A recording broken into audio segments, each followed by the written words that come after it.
আপনি তো সেই মা, সেই সৌভাগ্যবান মা যেই মায়ের কোলে পৃথিবীর যত নবী রাসূল আদম আলাইহিস সালাম ব্যতীত সকলেই এই মায়ের কোলেই জন্ম লাভ করেছে। আলহামদুলিল্লাহ।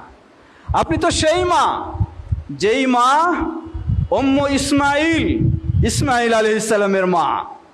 বাবার কাছে ইসমাইল আলাইহিস সালামের লালন পালন হওয়ার সুযোগ হয়নি, হয়েছে নির্বাসনে মা। সুবহানাল্লাহ। মা কতটুকু আল্লাহর পর আস্থাশীল ছিলেন লক্ষ্য করুন। মা বোনদেরকে স্মরণ করে দিতে চাই, তাদের জীবনীগুলি একটু পড়বেন, একটু জানার চেষ্টা করবেন। কারণ সবসময় মনে রাখবেন, আপনি যদি জান্নাত চান তাহলে জান্নাতি যারা তাদের বিষয়গুলি জানবেন। আর যদি জান্নাত না চান তাহলে তো পৃথিবীর বুকে কোন মেয়ে বড় নায়িকা, কে বড় গায়িকা, কে বড় নষ্টা, কে বড় ভ্রষ্টা, সেগুলি আপনি দেখতে পারেন। যদি জান্নাত চান তাহলে জান্নাতি নারী যারা নিশ্চিত তাদেরকে আপনি দেখবেন, তাদেরকে আপনি ফলো করবেন, তাদেরকে আপনি অনুসরণ করবেন। ইনশাআল্লাহ আল্লাহ সুবহানাহু ওয়া তাআলা আপনাকে তাদের সাথেই জান্নাতে স্থান দেবেন ইনশাআল্লাহ।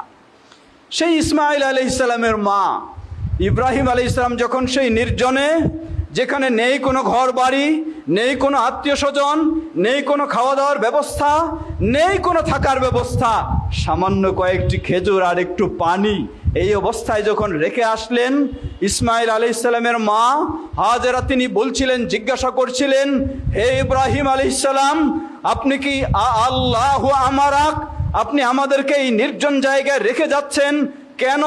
এটিকে আমাদের প্রতি ক্ষুব্ধ হয়ে, না আল্লাহ আপনাকে নির্দেশ দিয়েছেন সেজন্যই? ইব্রাহিম আলাইহিস সালামের মুখ দিয়ে কথা বের হচ্ছিল না, তিনি শুধু বললেন, নাম, হ্যাঁ, আমাকে আল্লাহ নির্দেশ দিয়েছে, এজন্যই আমি রেখে যাচ্ছি। আল্লাহু আকবার।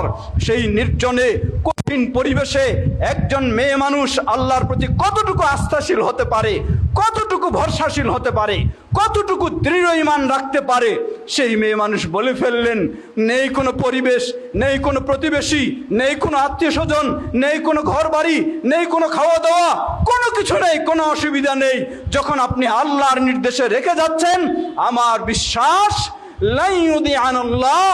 আল্লাহ আমাদেরকে কখনো নষ্ট করবেন না। সুবহানাল্লাহ। এই বিশ্বাসে সত্যি আজকে সেই মক্কা নগরী কিভাবে গড়ে উঠেছে, সেভাবেই জমজম কিভাবে তৈরি হয়েছে, সবকিছু বলার সুযোগ নেই।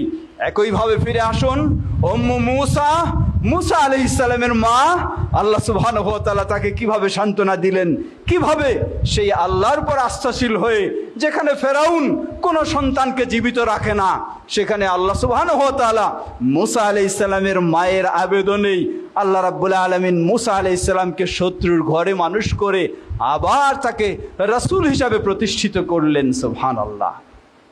একইভাবে ঈসা আলাইহিস সালামের মা, একজন মা হিসাবে, যিনি একজন কুমারী মেয়ে, যার বিয়ে হয়নি, কোনো পুরুষের সাথে সংস্পর্শে যাওয়ার সুযোগ হয়নি বৈধভাবে এবং কোনোভাবেই নয়, সেই মেয়ের গর্ভে যখন সন্তান এসে গেল, কি ধরনের পরিস্থিতির উপরে তিনি ছিলেন, রেখেছিলেন আস্থা আল্লাহর উপরে।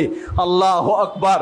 ওই ঈসা আলাইহিস সালামের মা যখন সমাজে বিভিন্ন অপবাদের শিকার হচ্ছেন, বিভিন্ন জটিল পরিস্থিতির শিকার হচ্ছেন, আল্লাহ তাকে বললেন, হে মারিয়াম, তোমাকে মুখ দিয়ে মুখ খুলে কথা বলতে হবে না, তুমি শুধু ঈশার দিকে আঙ্গুল দিয়ে ইশারা করে দাও, ঈশায় সকলকে জানিয়ে দিবে সে কি, তার আদর্শ কি, কিভাবে এসেছে, তার বৈশিষ্ট্য কি।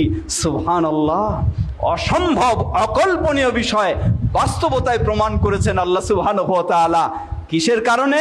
এই মা যখন আল্লাহ সুবহানাহু ওয়া তাআলাতে সে ধরনের বিশ্বাসী, সে ধরনের আস্থাশীল, সে ধরনের ভরসা রেখেছিল, যার কারণে আল্লাহ সুবহানাহু ওয়া তাআলা মাকে সেই শ্রেষ্ঠত্ব মর্যাদা দান করেছেন।